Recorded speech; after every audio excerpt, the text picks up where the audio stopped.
저에게는 금쪽 같은 외동딸이 하나 있습니다. 딸을 처음 품에 안았던 날을 아직도 잊지 못합니다.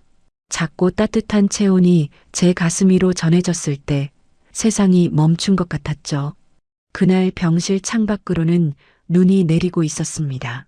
하얀 세상 속에서 작게 울던 아이의 목소리가 제 귀에 닿는 순간 저는 다짐했습니다.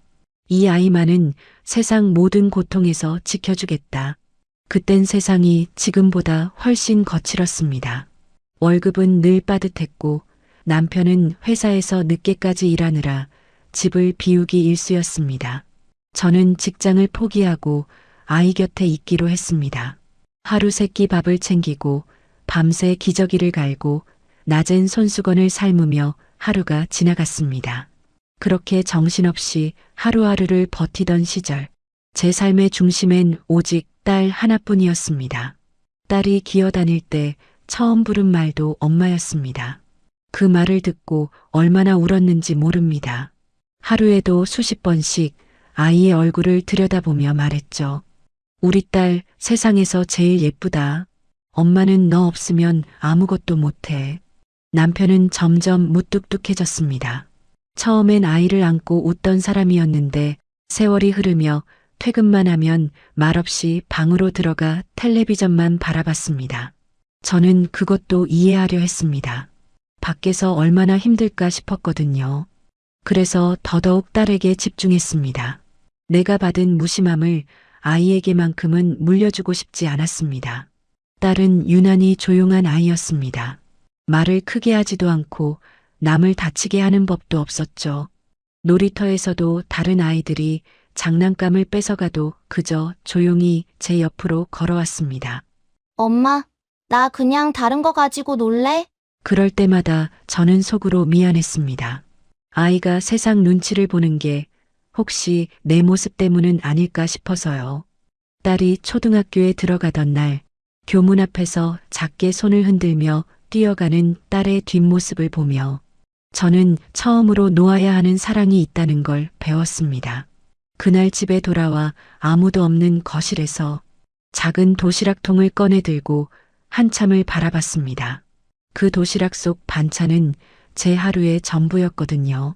그 아이가 먹어줄 그 한 끼에 제 정성과 마음이 모두 담겨 있었습니다. 시간이 흘러도 모녀의 일상은 단조로웠습니다.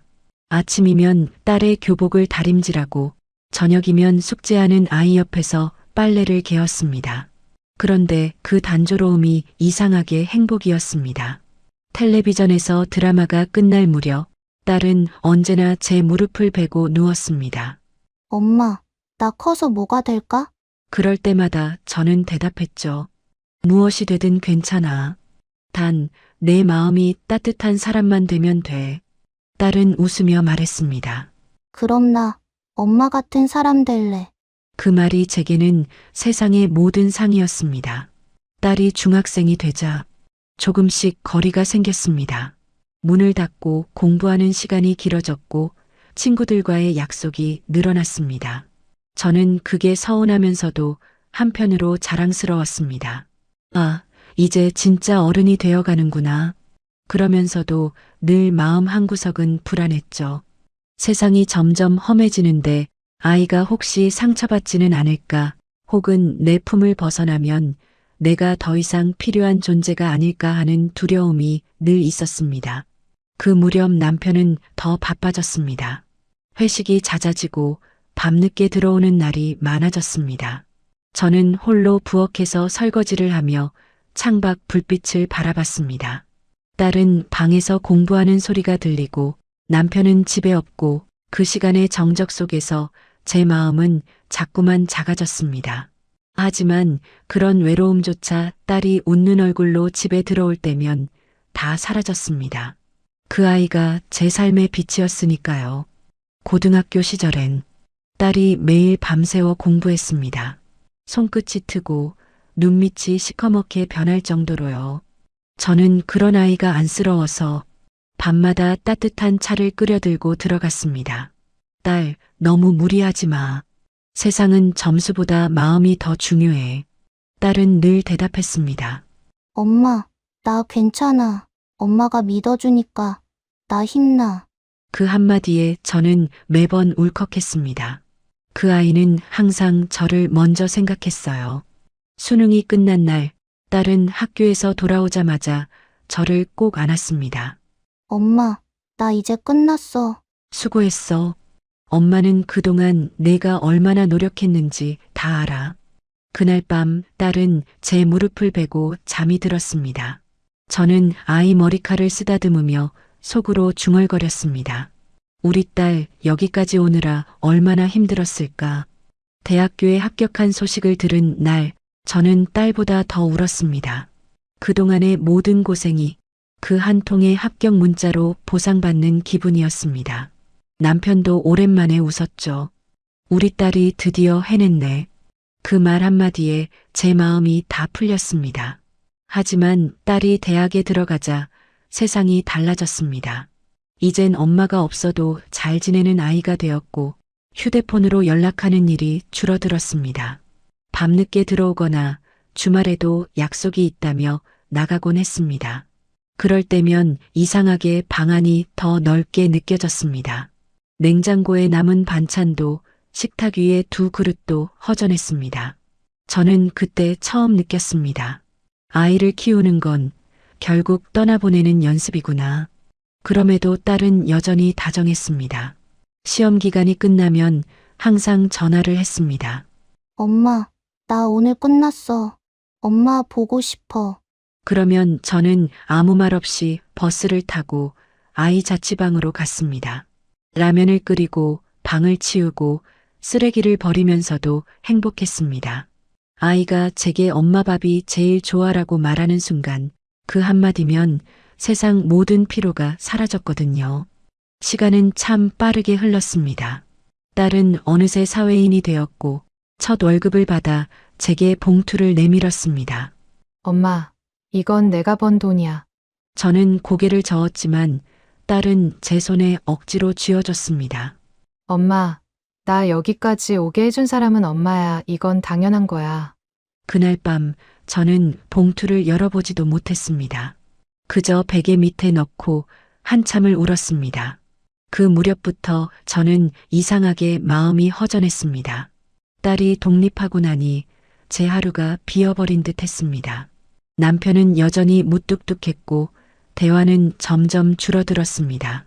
아침엔 출근하는 남편의 등만 보고 저녁엔 텅 빈 식탁만 바라봤습니다. 그럴 때마다 저는 딸에게 전화를 걸었습니다. 잘 지내고 있니? 밥은 먹었어? 딸은 늘 밝게 대답했지만 통화를 끊고 나면 늘 그리움이 남았습니다. 그러던 어느 날 딸이 전화를 걸어왔습니다. 엄마, 나 좋아하는 사람이 생겼어. 그 말을 듣는 순간 세상이 잠시 멈춘 듯 했습니다. 그동안 제게만 향하던 시선이 이제 다른 누군가에게 향한다는 생각에 가슴이 묘하게 저렸습니다. 하지만 그건 억누를 수 없는 감정이었습니다. 사람이 자라면 사랑을 하게 마련이니까요. 그래서 저는 억지로 웃으며 말했습니다. 그래, 엄마가 꼭 보고 싶네. 어떤 사람인지. 며칠 뒤 딸이 웃으며 말했습니다. 엄마, 조만간 인사시켜줄게. 엄마 아빠한테 잘할 거야. 그 말에 저는 어쩐지 이상한 예감이 들었습니다. 엄마한테 잘할 거야라는 말이 마치 미리 변명처럼 들렸거든요. 그날 밤 저는 잠이 오지 않았습니다. 딸의 결혼이라니 그런 생각은 한 번도 해본 적이 없었습니다. 그 아이는 늘 제 곁에 있을 거라 믿었으니까요. 제 삶이 곧 딸이었는데 이제 그 아이가 누군가의 아내가 된다니 그 사실이 머리로는 이해되어도 마음은 도무지 받아들여지지 않았습니다. 며칠 뒤 딸이 남자를 집으로 데려왔습니다. 그날의 공기, 그 순간의 긴장감, 지금도 생생합니다. 현관문이 열리고 들어온 남자는 점잖은 정장 차림이었습니다. 겉모습만 보면 반듯하고 인사도 공손했습니다. 하지만 그의 눈빛 어딘가에는 묘한 냉기가 스쳤습니다. 그리고 그 순간 제 심장은 이유 없이 빠르게 뛰었습니다. 그 남자는 제 딸보다 훨씬 나이가 들어 보였거든요. 나중에 알고 보니 10살이 넘게 많았습니다. 저는 속으로 생각했습니다. 이런 남자와의 결혼을 정말 괜찮을까? 그런데 딸은 한없이 행복한 얼굴로 말했습니다. 엄마, 나 이 사람이랑 있으면 마음이 편해 든든해. 저는 고개를 끄덕였지만 가슴 깊은 곳에서는 무언가 불길한 예감이 피어오르고 있었습니다. 그날 처음 본 그 남자는 예의가 바르고 조심스러웠습니다. 겉으로 보기엔 흠잡을 데가 없었죠. 하지만 이상하게 마음이 놓이지 않았습니다. 그의 말투 하나, 시선 하나까지 어딘가 낯설고 불투명했습니다.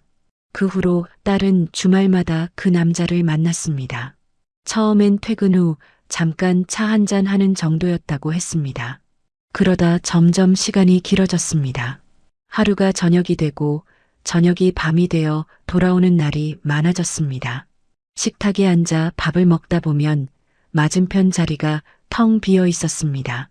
예전엔 늘 그 자리에 앉아 회사 얘기를 쏟아내던 딸이었는데 이젠 연락도 없이 늦게 들어오곤 했습니다. 그럴 때마다 저는 습관처럼 시계를 봤습니다. 시침이 자정을 넘어갈 때쯤이면 문이 열리고 조용한 발소리가 들렸습니다. 딸은 늘 미안하다는 듯 엄마 피곤해서 먼저 씻을게요 하고 방으로 들어갔습니다. 저는 그 뒷모습을 바라보다가 문득 깨달았습니다. 딸의 세상에 이제 제가 없다는 걸요.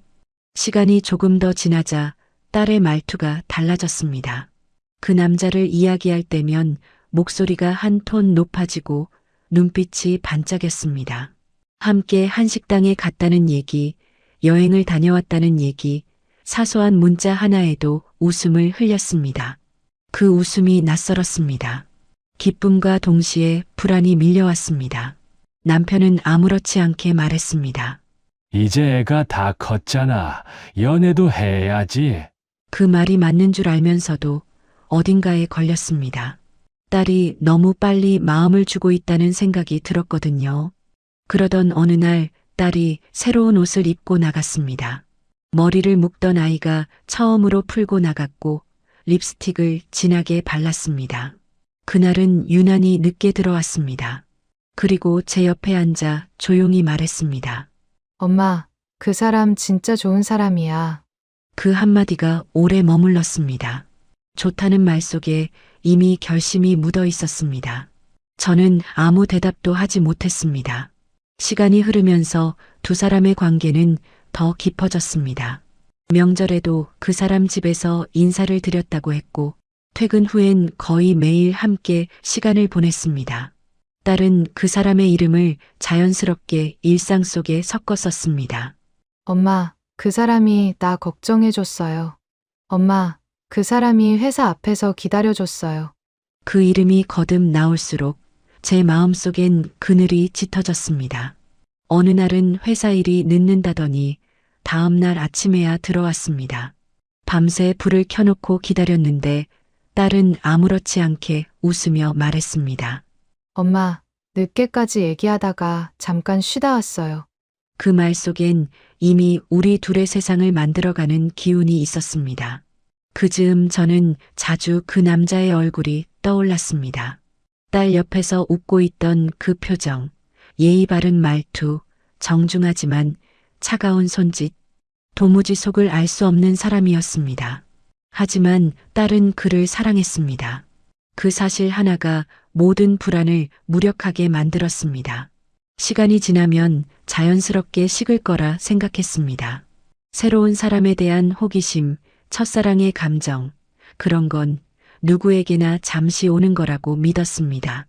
그래서 굳이 반대하지 않았습니다. 그냥 조용히 지켜봤습니다. 그러면 언젠가 딸 스스로 깨닫겠지. 이게 사랑이 아니라는 걸.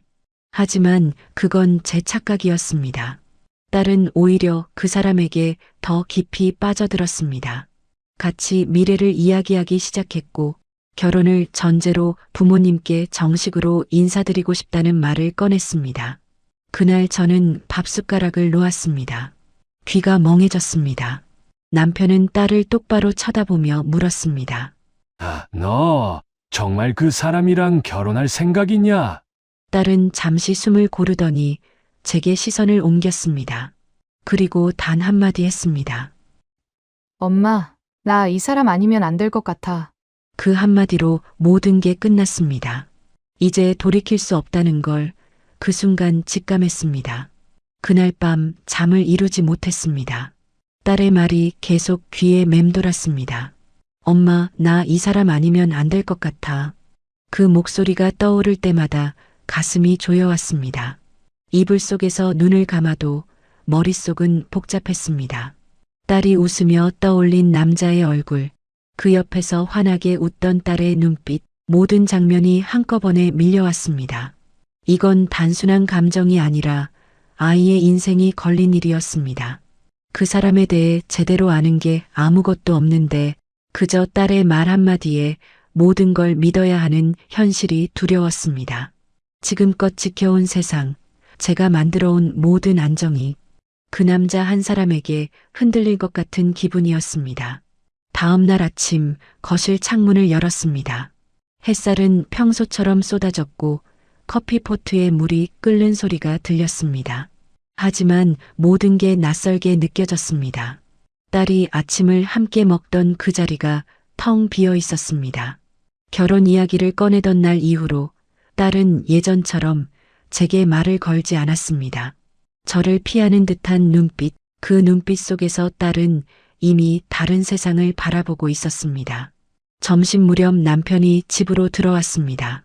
그는 늘처럼 말수가 적었지만 제 얼굴을 보자 잠시 멈칫했습니다. 저는 말하지 않아도 그가 제 마음을 눈치챈 걸 알 수 있었습니다. 우린 오랜만에 마주 앉아 밥을 먹었습니다. 숟가락이 그릇에 닿는 소리만 조용히 울렸습니다. 남편은 천천히 고개를 들더니 저를 보며 미묘하게 웃었습니다. 그 눈빛엔 오래된 위로가 담겨 있었습니다. 저는 아무 말 없이 밥그릇을 내려놓았습니다. 남편은 잠시 숨을 고르고 나지막이 말했습니다. 이제 놓아줄 때가 된 것 같네. 그 한마디에 저는 손에 힘이 빠졌습니다. 그 말이 맞는 줄 알면서도 받아들이기가 너무 힘들었습니다. 세상에서 제일 사랑하는 딸을 이제 제 품에서 완전히 놓아줘야 한다는 사실이 믿기지 않았습니다. 그날 밤 남편은 오랜만에 제 옆에 조용히 앉았습니다. 방 안은 어둑했고 커튼 틈으로 달빛이 스며들었습니다. 남편은 담배를 피우지도 TV를 켜지도 않았습니다. 그저 두 손을 무릎 위에 얹고 한참 동안 아무 말 없이 앉아 있었습니다. 그 침묵이 오히려 위로처럼 느껴졌습니다. 그제야 문득 생각이 났습니다. 결혼이라는 건 아이의 선택이지만 그 선택을 바라보는 부모의 몫은 결국 인정이라는 거요. 우리가 해줄 수 있는 건 뒤에서 조용히 빛을 비추는 일뿐이었습니다.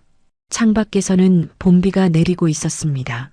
창문에 부딪히는 빗소리를 들으며 저는 조용히 눈을 감았습니다.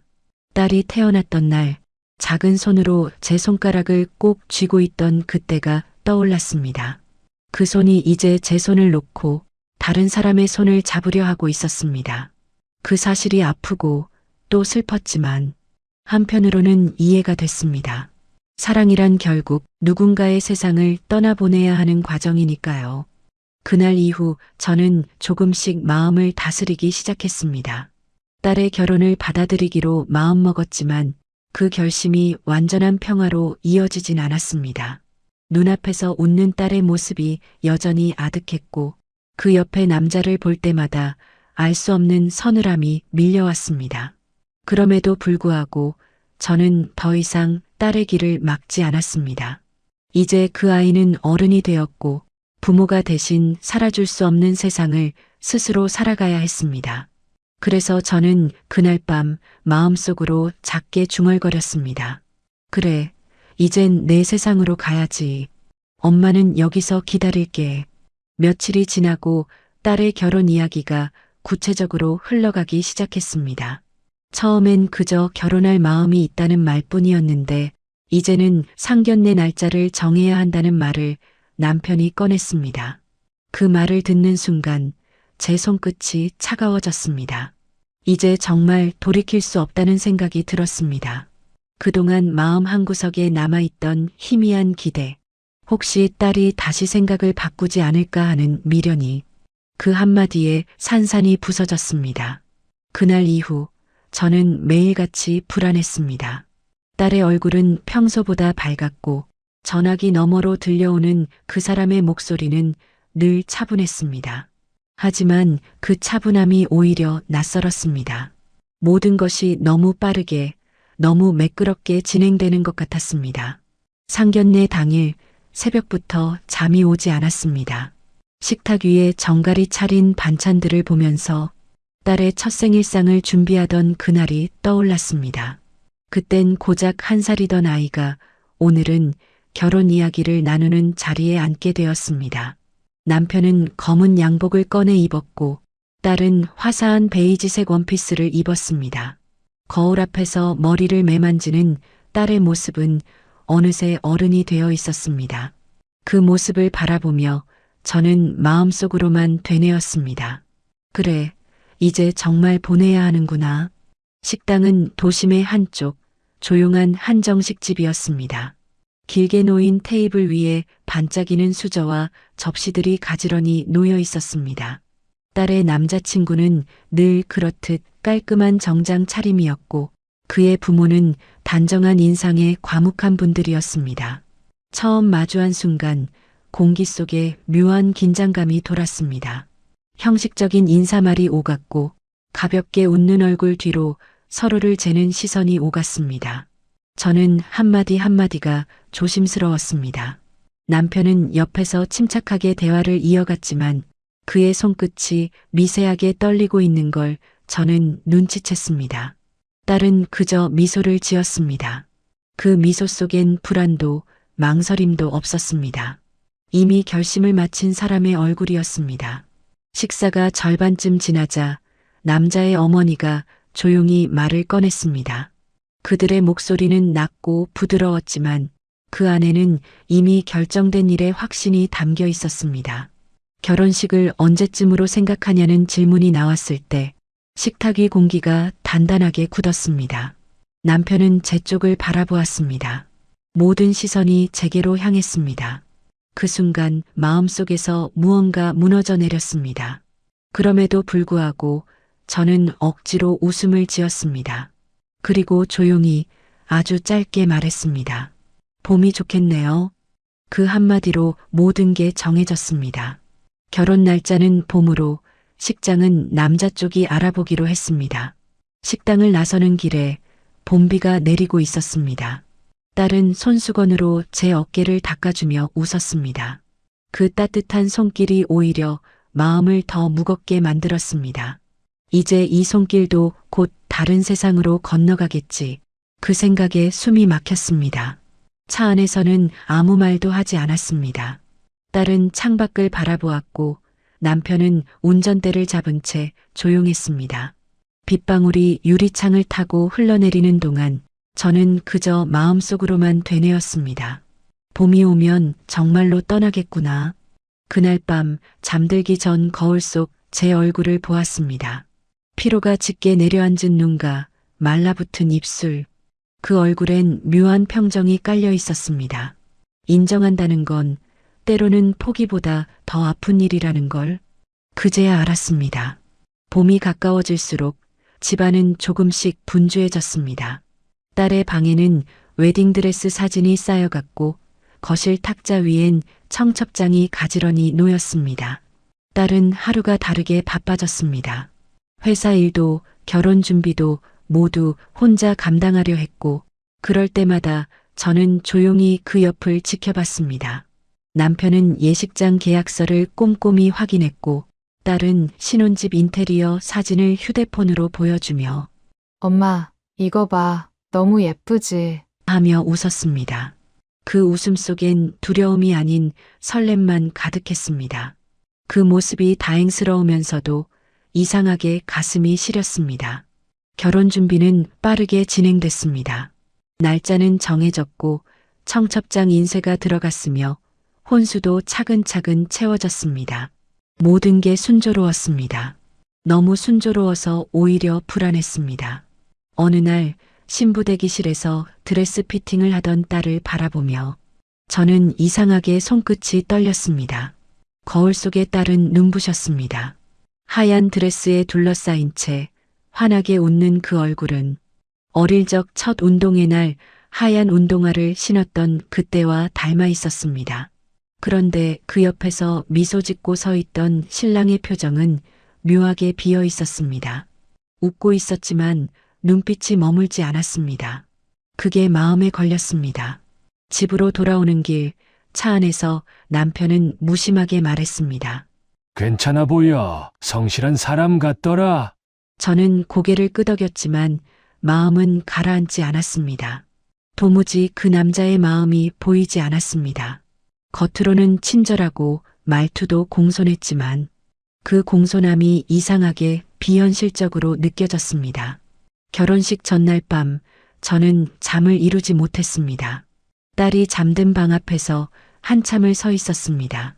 문틈 사이로 새어나오는 불빛이 희미하게 깔려 있었습니다. 딸은 웨딩 사진을 들여다보다 그대로 잠든 듯 했습니다. 저는 그 모습을 바라보다 그저 속으로만 기도했습니다. 부디 이 결혼이 우리 딸의 행복으로 이어지게 해주세요. 그리고 마침내 결혼식 날이 찾아왔습니다. 식장은 하얀 꽃으로 장식되어 있었습니다. 봄 햇살이 유리 천장 너머로 쏟아졌고 하객들의 웃음소리가 부드럽게 섞여 있었습니다. 딸은 긴장된 얼굴로 서 있었고 저는 신부 어머니용 코르사주를 가슴에 달았습니다. 사람들이 제게 인사를 건넸습니다. 따님, 정말 예쁘네요. 사위분, 인상 참 좋네요.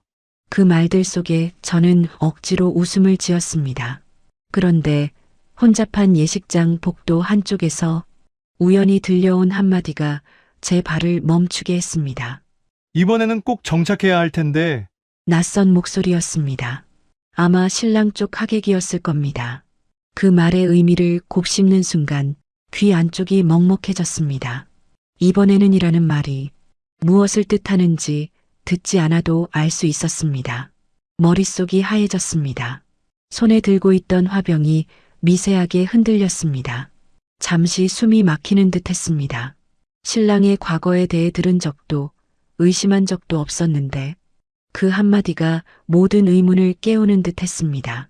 이번에는 그 말 하나가 결혼식장의 밝은 조명 아래서 한 줄의 그림자처럼 드리워졌습니다. 저는 그 자리에 서서 한참 동안 움직이지 못했습니다. 눈앞에서 딸이 웃고 있었습니다. 신랑의 손을 꼭 잡고 사람들의 축하 속으로 걸어가고 있었습니다. 그 순간 저는 마음속으로 되뇌었습니다. 괜찮을 거야. 그건 위로도 확신도 아니었습니다. 그저 무너지는 마음을 붙잡기 위한 마지막 숨이었습니다. 식이 끝난 후 사진 속의 딸은 여전히 웃고 있었습니다. 그 옆에서 신랑은 똑같은 표정으로 서 있었습니다. 모든 것이 완벽해 보였지만 그날 이후로 제 마음 한구석에는 지워지지 않는 한 줄의 그림자가 남았습니다. 결혼식이 끝난 뒤 집안은 한동안 조용했습니다. 식장에서 돌아온 다음 날 아침 거실엔 여전히 꽃다발의 향기가 남아 있었습니다. 그 향기 속에서 딸의 웃음소리가 들리는 듯 했습니다. 사진 속의 하얀 드레스, 그리고 그 옆에서 웃고 있는 딸의 얼굴, 모든 게 현실인데 아직도 믿기지 않았습니다. 딸이 결혼을 했다는 사실이 며칠 동안은 공허했습니다. 딸의 방문을 열면 그대로였습니다. 침대맡에 걸려있던 작은 인형, 화장대 위에 놓인 향수, 모든 게 손대기 어려울 만큼 생생했습니다. 그곳에 아직 딸의 온기가 남아있는 것 같았습니다. 하지만 그 허전함은 오래가지 않았습니다. 딸이 신혼집을 구했다고, 그게 친정 바로 옆 동네라고 말했을 때 가슴 한쪽이 따뜻해졌습니다. 멀리 떠난 게 아니구나. 이제는 결혼했지만 그래도 매일 얼굴을 볼 수 있겠구나. 그 생각만으로도 한결 마음이 놓였습니다. 며칠 후 딸이 이삿짐을 나르러 왔습니다.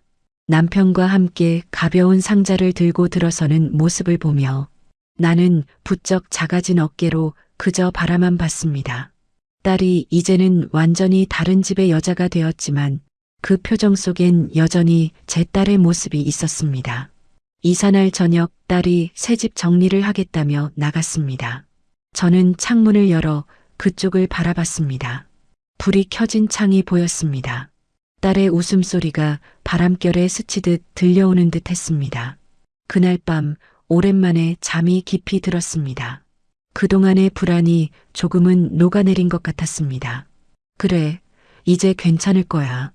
그 생각이 가슴속을 가만히 채웠습니다. 이후로 매일 아침 커튼을 젖히면 바로 딸의 창문이 보였습니다. 아침마다 불이 켜지면 딸이 일어났다는 신호처럼 느껴졌습니다. 창문 너머로 커피잔을 들고 있는 실루엣이 보일 때면 괜히 미소가 났습니다. 세상에 이렇게 가까이서 딸의 하루를 볼 수 있다는 게 얼마나 다행인지 몰랐습니다. 장을 보러 나갔다 돌아오는 길에도 그 집 창문이 보이면 괜히 발걸음이 느려졌습니다. 저녁 무렵이면 딸이 간혹 반찬을 들고 왔습니다. 엄마, 이거 남아서 가져왔어요. 그 한마디에 하루의 피로가 다 풀렸습니다. 결혼을 했지만 딸은 여전히 제 곁에 있었습니다. 그날 밤 남편이 조용히 제게 물었습니다. 그래도 외롭진 않지? 저는 잠시 생각하다가 처음으로 마음속 깊은 곳에서 진심이 흘러나왔습니다. 이제 정말 괜찮을 것 같아요. 그 말이 입 밖으로 나오자 묘하게 울컥했습니다. 그동안 붙잡고 있던 불안이 조금씩 흩어졌습니다. 딸이 내 옆집에 있다는 사실만으로 세상이 다시 제자리로 돌아온 것 같았습니다. 밤이 깊어지자 딸의 집 불빛이 하나둘 꺼졌습니다. 그 불빛이 사라질 때까지 창가에 앉아 있었습니다. 이제야 마음이 놓였습니다. 비로소 딸을 떠나보낸 엄마가 아니라 그냥 이웃처럼 살아갈 수 있을 것 같았습니다. 봄바람이 창문 사이로 스며들었습니다. 그 바람 속엔 딸의 웃음과 젊은 냄새가 섞여 있었습니다. 그 향기 속에서 저는 처음으로 이 결혼이 우리 모두에게 평화가 될지도 모른다는 희미한 희망을 품었습니다. 처음 몇 주 동안은 모든 게 평화로웠습니다. 딸은 매일 웃는 얼굴로 집을 드나들었고 퇴근 후엔 신랑과 함께 저녁 산책을 나가는 듯 했습니다. 저녁 무렵 창문 밖으로 두 사람의 그림자가 나란히 늘어서는 걸 보면 저도 모르게 미소가 번졌습니다. 그들의 신혼집에 놀러 가면 향긋한 커피 냄새가 났습니다. 딸은 반듯하게 정리된 거실을 보여주며 자랑스럽게 웃었습니다. 엄마, 이거 내가 골랐어요. 작은 화분 하나, 커튼의 색깔 하나에도 딸의 손길이 닿아 있었습니다. 그 집은 딸의 마음처럼 따뜻했습니다. 저는 그 모습을 보며 안도했습니다. 그동안의 불안이 괜한 기우였나 싶었습니다. 사위는 예의 바르고 말도 조심스러웠습니다. 식사 자리를 가질 때면 제게 공손히 수저를 놓아주었고 딸의 어깨에 손을 얹으며 자연스럽게 챙기는 모습도 보였습니다. 그럴 때마다 저는 스스로를 다독였습니다. 괜찮다. 이제 다 잘 될 거야. 하지만 그 평화는 오래가지 않았습니다. 시간이 조금씩 흐르면서 딸의 얼굴에는 설명하기 어려운 그늘이 드리워지기 시작했습니다. 예전엔 반짝이던 눈빛이 흐려졌고 웃을 때조차 입꼬리만 올라갈 뿐 눈가에는 빛이 없었습니다. 딸이 반찬통을 들고 찾아올 때면 어딘가 멍한 표정으로 앉아 있었습니다. 밥을 먹다 말고 젓가락을 내려놓는 순간이 잦아졌습니다. 요즘 좀 피곤해 보여. 제가 그렇게 말하면 딸은 애써 웃으며 괜찮아라고 대답했습니다. 하지만 그 웃음이 진심이 아니라는 걸 저는 알았습니다. 어느 날은 오후 내내 창밖을 바라봤습니다. 딸의 집 불이 켜졌다가 다시 꺼지고 한참 뒤에야 다시 켜졌습니다. 그 불빛의 간격이 이상하게 마음을 불안하게 만들었습니다. 예전엔 퇴근 후 곧바로 들어오던 딸이 요즘은 한참이 지나야 집으로 돌아오는 듯 했습니다. 저녁 시간 문득 복도에서 들려오는 말소리에 귀를 기울였습니다. 딸의 집 앞에서 누군가 낮은 목소리로 이야기하고 있었습니다. 내용은 들리지 않았지만 그 어조에 담긴 날카로움은 분명했습니다. 그 순간 가슴이 철렁 내려앉았습니다. 문을 열어볼까 하다가 결국 아무것도 하지 못한 채 가만히 귀를 기울였습니다. 그날 밤 잠이 오지 않았습니다. 이불을 덮고 누워 있는데 눈앞에 계속 딸의 얼굴이 떠올랐습니다. 그림자처럼 짙어져가는 표정, 무언가를 말하려다 삼키는 듯한 눈빛, 그게 자꾸 마음에 걸렸습니다. 다음 날 마트에서 장을 보고 돌아오는데 우연히 딸을 만났습니다. 멀리서 걸어오는 모습이 낯설게 느껴졌습니다. 어깨는 약간 굽어 있었고 손엔 휴대폰이 쥐어져 있었습니다. 누군가와 통화 중이었지만 목소리가 낮고 단호했습니다. 제가 다가가자 딸은 급히 전화를 끊었습니다. 엄마, 언제 왔어요? 그 말투는 여전했지만 표정은 달랐습니다. 피곤이 아니라 마음의 무게가 느껴졌습니다. 그날 밤 남편이 묻지도 않았는데 제 입에서 조용히 한마디가 흘러나왔습니다. 무슨 일이 생긴 건 아닐까? 그 말을 하고 나서 한동안 가만히 있었습니다. 스스로 놀랐습니다. 그저 느낌일 뿐이었는데 그 느낌이 너무 선명했습니다. 딸은 여전히 웃었고 신랑은 여전히 예의 바른 사람이었습니다. 하지만 그 웃음 속엔 묘한 빈틈이 생겼습니다. 그 빈틈 속에서 저는 어머니로서의 본능이 깨어나는 걸 느꼈습니다.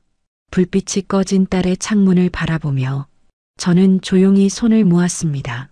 부디 아무 일 없기를. 하지만 그 바람이 이미 늦은 기도였다는 걸 그때는 아직 몰랐습니다. 그날은 하루 종일 비가 내렸습니다. 회색빛 하늘 아래로 비 냄새가 가득했고 주방 창문을 열어두니 눅눅한 바람이 부엌 안으로 스며들었습니다. 저는 하루 종일 반찬을 만들었습니다. 딸이 좋아하던 오이 무침과 간장게장, 그리고 된장찌개까지. 딸이 결혼을 한 지 얼마 되지 않았는데도 이상하게 저는 여전히 그 아이의 식탁을 챙기고 있었습니다. 저녁 무렵 반찬통을 하나씩 가방에 담았습니다. 이거면 며칠은 충분하겠지.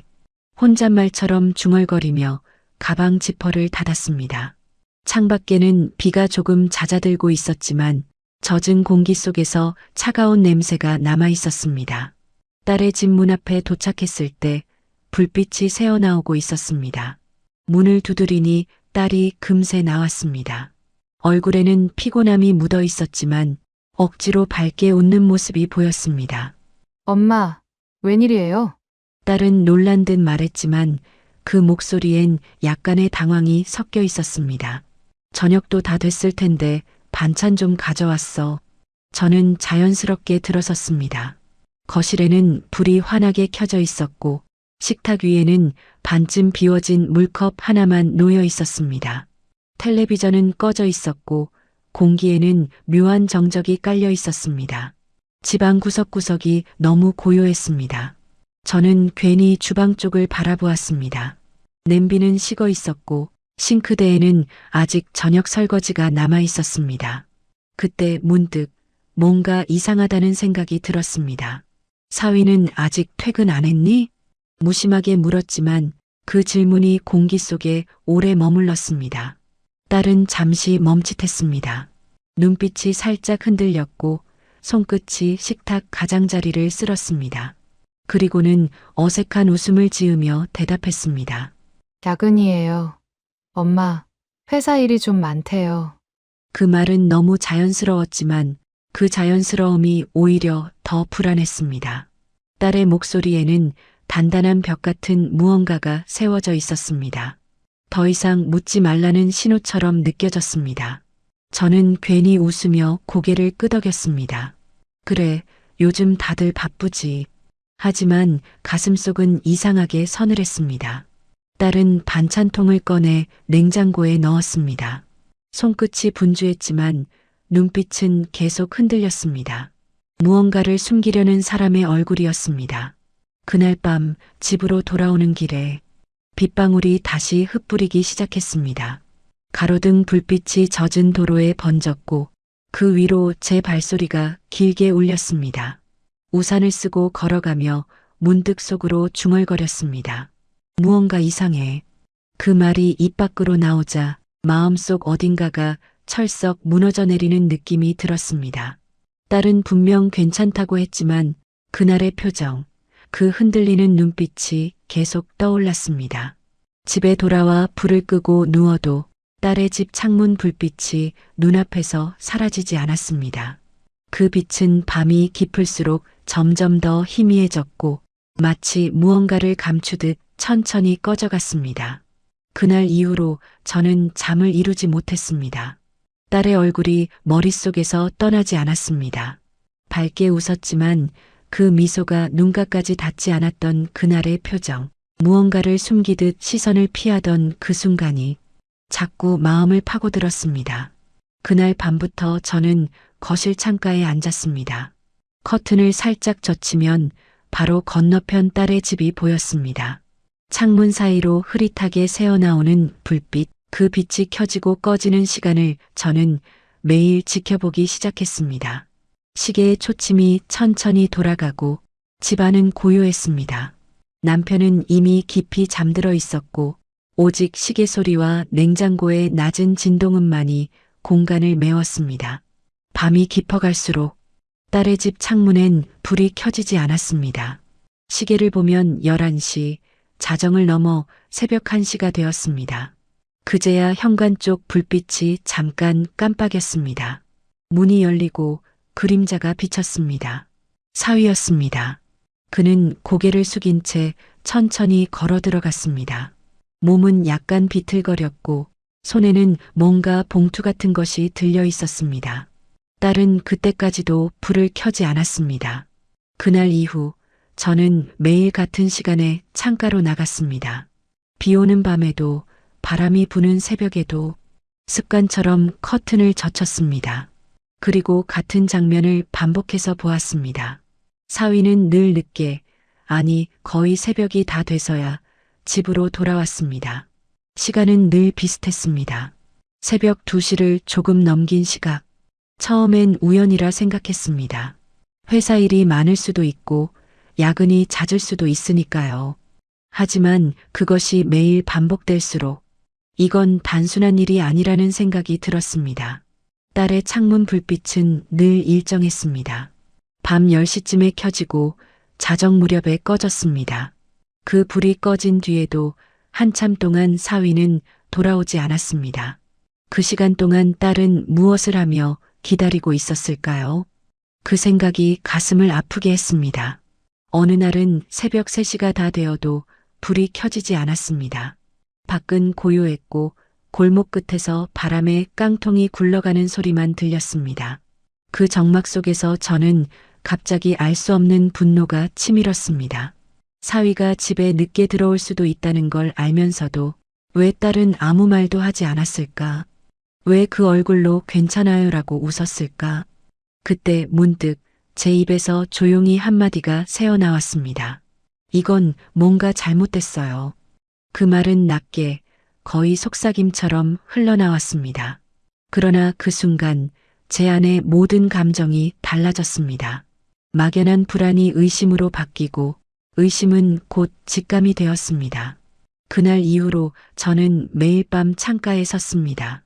사위의 귀가 시간은 어김없이 새벽 2시. 딸의 불은 항상 자정 전에 꺼졌고 그 사이에는 길고 길게 이어지는 침묵만이 있었습니다. 그 침묵 속에서 저는 점점 무너져가는 결혼의 그림자를 보았습니다. 그리고 그 불빛이 꺼진 창문 아래에서 딸이 혼자 앉아있을 모습이 눈앞에 생생하게 그려졌습니다. 시간은 흐르고 딸이 결혼한 지 어느덧 반년이 지났습니다. 봄에 시작한 결혼은 여름을 지나 다시 차가운 바람이 불어오는 계절로 접어들었습니다.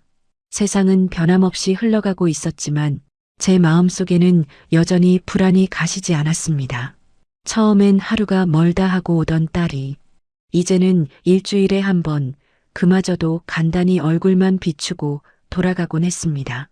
집으로 들어와 반찬통만 바꾸어 가던 딸의 손끝에는 예전과는 다른 무게가 느껴졌습니다. 그녀의 얼굴엔 피로가 깊이 배어 있었고 웃을 때조차 입가보다 눈가의 그림자가 먼저 움직였습니다. 저는 늘 물어보고 싶었습니다. 괜찮니? 힘든 일 있는 거니? 하지만 그 말을 끝내 꺼내지 못했습니다. 딸이 저를 볼 때마다 애써 괜찮은 척 미소를 지었기 때문입니다. 그 미소는 너무 얇아서 조금만 건드려도 무너질 것 같았습니다. 그러던 어느 날 밤이었습니다. 비가 오락가락하던 늦은 저녁, 현관문을 두드리는 소리가 들렸습니다. 밖에는 찬바람이 불고 있었습니다. 문을 열자 딸이 서 있었습니다. 젖은 머리카락이 볼에 붙어 있었고 코끝이 시뻘겋게 얼어 있었습니다. 손에는 아무것도 들려있지 않았습니다. 딸은 아무 말도 하지 않은 채 제게 다가왔습니다. 그리고는 제 품에 와서 안겼습니다. 그 품이 너무 작게 느껴졌습니다. 마치 어릴 적 학교에서 울고 돌아오던 그때처럼 그 아이는 다시 제 품에서 어린아이가 되어 있었습니다. 어깨가 들썩였고 숨이 가쁘게 흔들렸습니다. 저는 그저 딸의 등을 다독였습니다. 얼마나 시간이 흘렀을까요? 딸은 한참 동안 울기만 했습니다. 방 안엔 빗소리와 울음소리만이 섞여 있었습니다. 한참을 그러다 딸이 겨우 입을 열었습니다. 입술이 하얗게 말라 있었습니다. 그때 딸이 떨리는 목소리로 단 한마디를 꺼냈습니다. 엄마, 그 사람이 이혼만 5번 했대요. 그 말이 공기 속에 떨어지는 순간 세상이 멈춘 것 같았습니다. 그동안 제 마음속에 쌓여있던 모든 불안이 한꺼번에 실체를 드러내는 느낌이었습니다. 저는 딸의 얼굴을 바라보았습니다. 눈가엔 울음 자국이 번져 있었고 입술은 꽉 깨물려 있었습니다. 딸의 눈빛엔 분노도 슬픔도 그리고 믿을 수 없는 허망함이 섞여 있었습니다. 이혼만 5번이라니 그 말이 머릿속에서 계속 맴돌았습니다. 도저히 믿기지 않았습니다. 결혼 전에 한 번도 그런 이야기를 들은 적이 없었습니다. 그가 얼마나 점잖고 조용한 사람이었던가요? 언제나 예의를 갖추었고 말 한마디 흐트러짐이 없었는데 그 모든 게 거짓이었단 말입니까? 딸은 다시 울음을 터뜨렸습니다.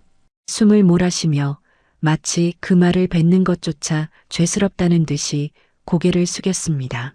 저는 그저 딸의 머리를 감싸 안았습니다. 이제는 무슨 말로도 위로할 수 없었습니다. 딸의 어깨 위로 눈물이 떨어졌습니다. 그게 제 눈물인지 딸의 눈물인지 알 수 없었습니다. 시간이 멈춘 듯한 그 순간 밖에서는 여전히 빗소리가 들렸습니다. 창문 너머로 희미한 불빛이 흔들렸습니다. 그날 밤 저는 아무 말도 하지 못했습니다. 딸은 제 무릎에 얼굴을 묻은 채 그대로 잠이 들었습니다. 그 잠은 평온하지 않았습니다. 가끔씩 흐느끼는 소리가 꿈결처럼 흘러나왔습니다. 저는 그 머리칼을 천천히 쓸어내리며 생각했습니다. 이 아이가 얼마나 큰 상처 속에 있었을까? 그동안 얼마나 참았을까? 그리고 왜 끝내 나에게조차 말하지 못했을까? 새벽녘 창밖에 비가 멈췄습니다. 하늘은 흐릿했고 바람은 차가웠습니다. 그 순간 저는 스스로에게 속삭였습니다. 이제부터는 내가 지켜야 한다고, 다시 이 아이를 세워야 한다고. 하지만 그 결심 속에는 이미 예감 같은 것이 깃들어 있었습니다. 이건 단순한 상처가 아니라 곧 폭풍이 되어 돌아올 일이라는 걸 마음속 깊은 곳에서 느낄 수 있었습니다. 새벽이 가까워 오고 있었습니다. 집안은 적막했고 시계 초침이 고요한 소리를 내며 시간을 잘라내고 있었습니다. 딸은 제 무릎 위에 얼굴을 묻은 채 한참 동안 아무 말이 없었습니다. 그 울음은 잦아들었지만 어깨는 여전히 작게 떨리고 있었습니다. 저는 그 떨림 위에 손을 얹었습니다. 이 아이의 체온이 이렇게 차갑게 느껴진 적은 없었습니다. 그동안 얼마나 버티고 있었는지, 그동안 혼자 얼마나 울었는지, 그 모든 시간이 그 떨림 속에 스며 있었습니다. 방 안엔 빗방울이 떨어지는 소리만 들렸습니다. 바깥 세상은 여전히 움직이고 있었지만 우리 둘만의 시간은 멈춰 있는 듯 했습니다.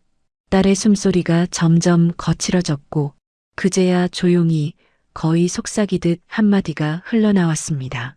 엄마 그 사람 지금도 다른 여자랑 만나고 있는 것 같아요.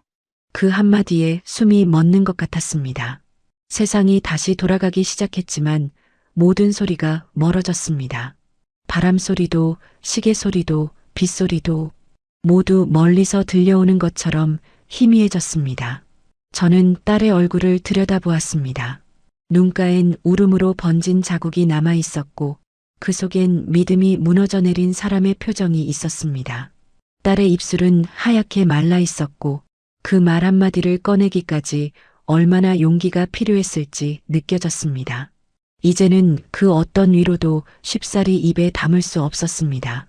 괜찮다는 말이 얼마나 공허한지, 이제 그만 잊어라는 말이 얼마나 잔인한지, 그 순간에는 너무 잘 알 수 있었습니다.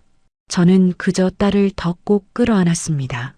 그 품 안에서 딸은 어린 시절로 돌아간 듯 다시 울기 시작했습니다. 한동안 그렇게 아무 말 없이 울었습니다. 시간이 얼마나 흘렀는지 알 수 없었습니다. 창문 사이로 여명이 희미하게 번지기 시작했습니다.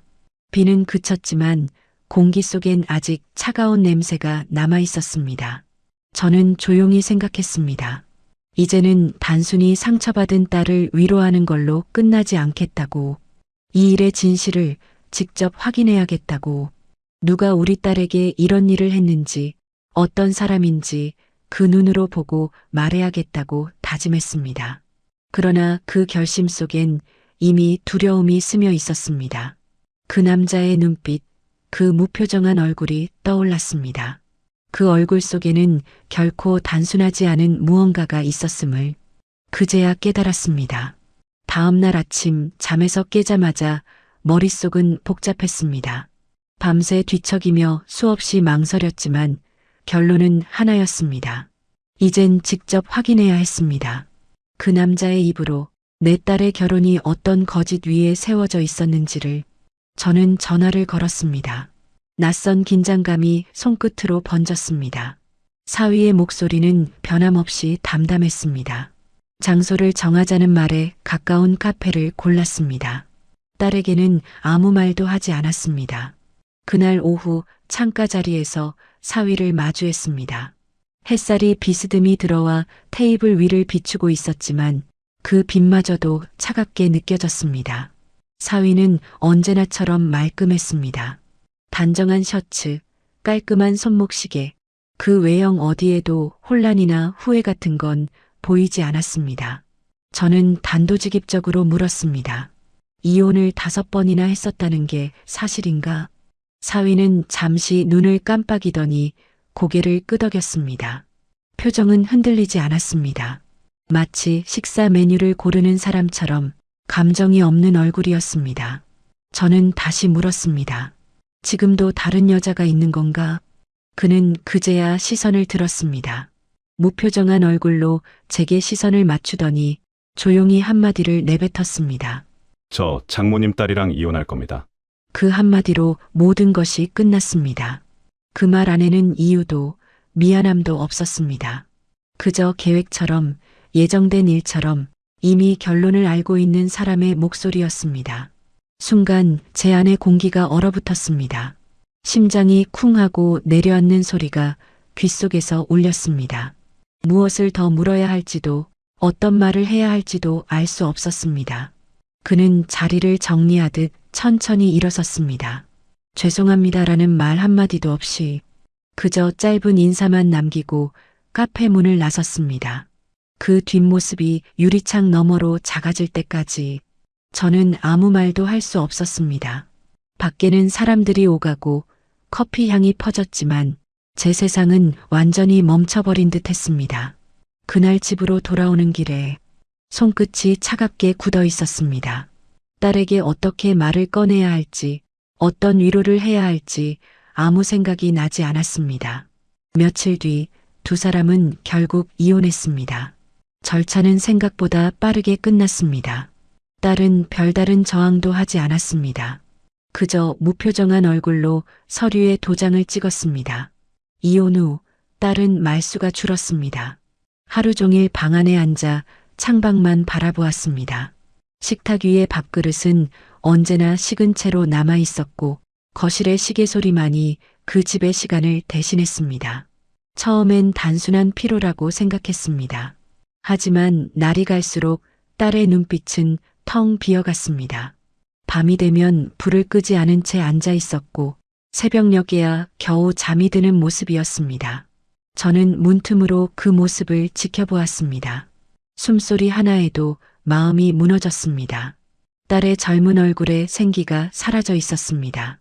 이제는 웃는 법도 울 수 있는 힘도 다 잃은 사람 같았습니다. 병원에 데려가 보자고 말했을 때 딸은 고개를 저었습니다.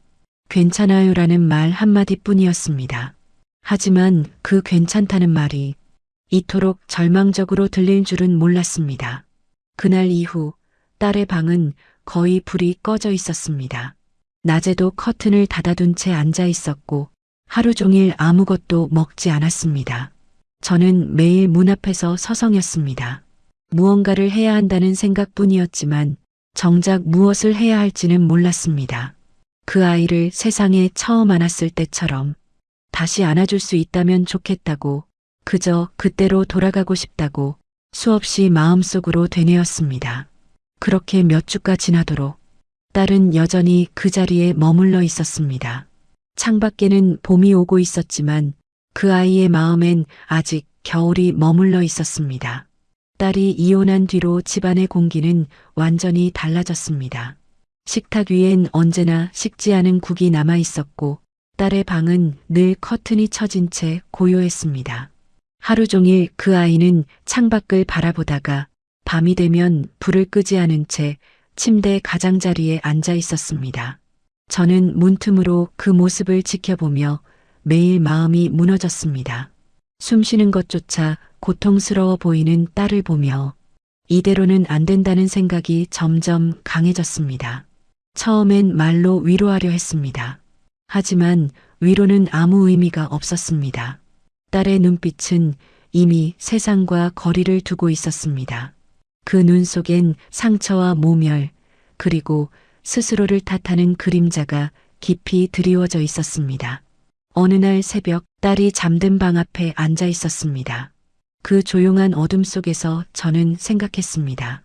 이 아이가 다시 고개를 들 수 있으려면 그가 저지른 일에 대한 대가를 반드시 치르게 해야 한다고. 이건 단순한 결혼의 실패가 아니라 인생을 속이고 짓밟은 사기라는 걸 증명해야 한다고. 그날 아침 저는 변호사 사무실을 찾아갔습니다. 문을 열고 들어서던 순간 두려움보다 먼저 밀려든 건 결심이었습니다. 손끝이 떨렸지만 마음은 단단했습니다. 책상 위에 놓인 고소장 서류를 한 장씩 넘기며 저는 처음으로 싸워야겠다고 느꼈습니다. 며칠 뒤 사위는 법원에 소환되었습니다. 그의 태도는 여전히 담담했습니다. 모든 걸 부정하지도 미안해하지도 않았습니다. 그저 무표정한 얼굴로 판사를 바라보고 있었습니다. 딸은 방청석 한켠에 앉아 있었습니다. 그 얼굴에는 긴장과 두려움, 그리고 약간의 떨림이 섞여 있었습니다. 재판은 몇 차례 이어졌습니다. 변호사의 목소리가 법정 안을 채웠고 그동안의 증거와 진술들이 하나씩 드러났습니다. 사위가 결혼 전 과거를 숨기고 반복적인 이혼과 바람으로 타인의 인생을 망가뜨려 왔다는 사실이 명확히 밝혀졌습니다. 판사의 얼굴에는 점점 냉정한 표정이 자리 잡았습니다. 결정적인 증거들이 제출되었을 때 법정 안은 잠시 정적에 잠겼습니다. 딸은 손끝을 꽉 쥐고 있었습니다. 그 손이 하얗게 질릴 만큼 긴장되어 있었습니다. 그리고 마침내 판결이 내려졌습니다. 법정 안의 공기가 무겁게 내려앉았습니다. 판사는 짧지만 단호한 목소리로 선고했습니다. 사기 결혼으로 인한 정신적 피해가 인정된다. 피고인은 원고에게 1억 원을 배상하라. 그 말이 울려 퍼지는 순간 저는 마치 심장이 멈춘 듯 가만히 앉아 있었습니다.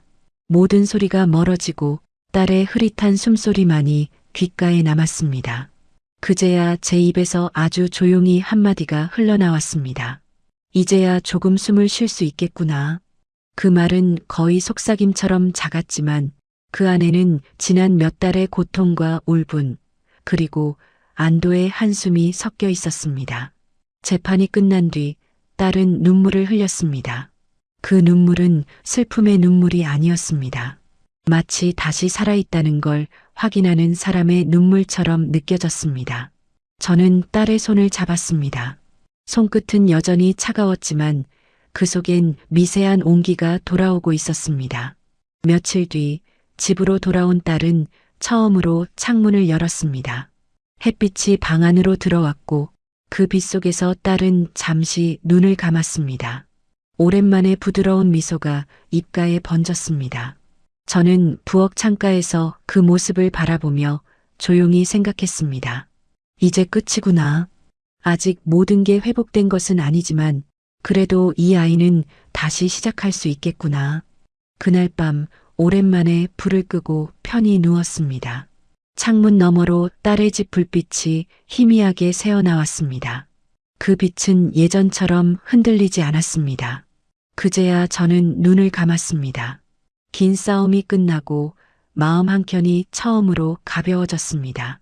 재판이 끝나고 한 달쯤이 지나자 집안의 공기가 조금씩 달라졌습니다. 길었던 겨울이 지나가고 창밖에는 새싹이 돋기 시작했습니다.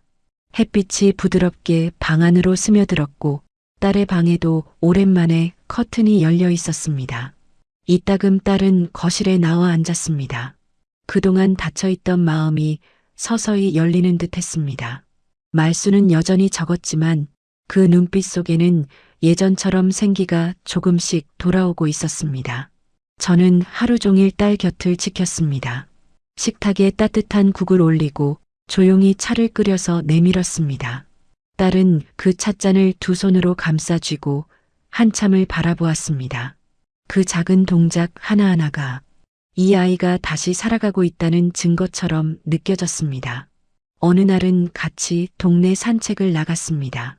벚꽃이 막 피기 시작한 길이었습니다. 딸은 한동안 무표정한 얼굴로 걷다가 문득 하늘을 올려다보며 미소를 지었습니다. 그 미소는 오래 묻혀있던 빛이 되살아나는 듯 했습니다. 그때 저는 걸음을 멈추고 조용히 속삭였습니다. 이제 괜찮아질 거야. 그 말은 위로가 아니라 다짐이었습니다. 그동안 하지 못했던 수많은 말 대신 단 한 줄의 약속처럼 제 가슴에서 흘러나온 말이었습니다. 딸은 제 손을 잡았습니다. 그 손끝엔 아직 미세한 떨림이 있었지만 예전처럼 차갑지 않았습니다. 딸은 눈을 감고 천천히 숨을 들이쉬었습니다. 그리고 아주 작게 거의 들리지 않게 대답했습니다. 응, 이제 조금은 괜찮은 것 같아요. 그날 이후 딸은 조금씩 변했습니다. 아침이면 거실에 나와 음악을 틀었고 저녁이면 짧은 일기를 쓰기 시작했습니다. 창가에 작은 화분을 놓고 매일 물을 주는 습관도 생겼습니다. 그 손길을 보며 저는 비로소 안심할 수 있었습니다. 시간이 흐르면서 딸의 웃음이 조금씩 길어졌습니다. 식탁에서 함께 밥을 먹을 때면 이제는 그 웃음소리가 집안을 가득 채웠습니다. 그 소리가 얼마나 그리웠는지 모릅니다. 밤이 되면 저는 부엌 창가에 서서 딸의 방 불빛을 바라보았습니다. 그 빛은 예전보다 한결 부드러웠습니다. 이제는 불안이 아닌 평온의 빛이었습니다. 그 빛 아래서 딸은 책을 읽거나 조용히 글을 썼습니다. 그 모습이 그렇게 고마울 수가 없었습니다. 이제는 말하지 않아도 알 수 있었습니다. 그 아이가 다시 세상과 연결되고 있다는 걸. 하루는 딸이 제게 작은 상자를 내밀었습니다. 안에는 직접 만든 도자기 컵이 하나 들어 있었습니다. 엄마 생각하면서 만든 거예요. 그 말에 저는 아무 말도 할 수 없었습니다. 그저 그 아이를 안았습니다. 그 품에서 느껴지는 온기가 이 긴 시간 끝에 도착한 봄처럼 따뜻했습니다. 그날 밤 저는 처음으로 깊이 잠들었습니다. 꿈속에서 딸은 어릴 적 모습으로 제게 뛰어와 웃고 있었습니다. 그 웃음이, 그 목소리가 다시 제 세상을 환하게 밝혀주고 있었습니다. 이제 저는 압니다. 사람의 상처는 시간이 아니라 사람이 치유한다는 것을, 그리고 그 사람은 언제나 서로를 지켜보는 가족이라는 것을. 이제는 그날의 일들을 차분히 떠올릴 수 있을 만큼 마음이 단단해졌습니다. 봄이 오면 딸과 함께 마당에 화분을 내놓습니다. 햇살이 따뜻하게 비추면 딸은 흙을 고르고 저는 물을 줍니다. 그렇게 함께 있는 이 시간이 이제는 제 인생에서 가장 소중한 평온이 되었습니다. 한때는 세상이 무너지는 줄 알았습니다. 딸의 웃음이 사라졌던 그 시간 속에서 저는 스스로를 원망했고 신을 원망하기도 했습니다. 하지만 이제는 압니다. 고통이 꼭 불행만을 남기는 건 아니라는 것을. 그 고통이 지나간 자리에 서로를 더 깊이 이해하는 마음이 자라난다는 걸요. 이제 딸은 예전보다 더 강해졌습니다. 혼자서도 스스로를 돌보고 작은 일에도 감사할 줄 알게 되었습니다. 그 모습을 지켜보는 것만으로도 저는 매일 마음이 충만해집니다. 가끔 저녁이 되면 둘이 마주 앉아 차를 마십니다. 창밖에 해가 지고 바람이 잔잔히 불면 딸은 조용히 웃고 저는 그 옆에서 고개를 끄덕입니다. 말이 필요 없는 평화가 그 자리에 머뭅니다. 그 모든 고통의 시간들이 있었기에 지금 이 순간이 얼마나 소중한지 압니다. 잃어버린 것보다 지켜낸 것이 더 크다는 사실도요. 창문을 열면 바람이 들어옵니다. 따뜻하고 부드러운 공기 속에서 저는 한동안 가만히 서 있었습니다. 딸의 방에서 들려오는 잔잔한 음악 소리, 주전자 끓는 소리, 그리고 살아있다는 기척들. 그 모든 것이 감사로 느껴졌습니다. 그 순간 제 입에서 아주 조용히 한마디가 흘러나왔습니다. 이제 정말 괜찮구나. 그 말은 제 자신에게 하는 말이기도 했고 세상에 대한 인사이기도 했습니다. 눈을 감으니 마음이 고요했습니다. 긴 세월 동안 쌓였던 무게가 조금씩 흩어지는 듯 했습니다. 저녁 햇살이 집 안으로 스며들었습니다. 그 빛은 부드럽고 따뜻했습니다.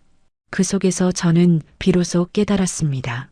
사람의 삶은 완벽하지 않아도 괜찮다는 것, 상처는 끝이 아니라 새로운 시작이 될 수 있다는 것. 이제는 두렵지 않았습니다. 딸도, 저도, 그리고 이 집도 조용히 제자리를 찾아가고 있었습니다. 그 평온함 속에서 저는 미소를 지었습니다. 지금 이 순간이 우리가 다시 살아가고 있다는 증거처럼 느껴졌습니다.